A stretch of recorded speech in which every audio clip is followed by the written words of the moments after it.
guys, this is Cynthia Laurete. Welcome to my vlog. So today, ang gagawin natin is magluluto again. Ang lulutuin ko ngayon ay ginisang pechay. Simpleng ginisang pechay na may tokwa. Ano natin? Umpisahan natin, prituhin na natin yung tokwa. So itong tokwang binili ko is 5 buo po siya, 20 pesos. So ayan, prituhin natin, balik na rin. Pagkaahon, hiwa-hiwain ng 5 square. Yan ang itatoppings natin. Ito ang ating mga ingredients. Pechay, tokwa, onion, garlic, magic sarap, nor cubes. So, umpisahan na natin gigisa ng sibuyas, bawang. Halu-haluin hanggang medyo magka-brown. Pagkatapos, ilagay na natin ang pechay.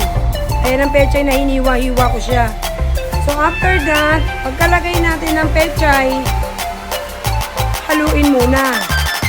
Para pag nahalo nyo na lahat yung gulay, ilagay na natin yung toppings, yung tokwa na pinirito. So after ilagay, halo-halo na mix, and then lagyan ng magic sarap. Lagyan ng isang nor cubes pork. So ayan lang ang sahog ng ating ginisang pechay at haluin. Dahil I think luto na, buksan natin.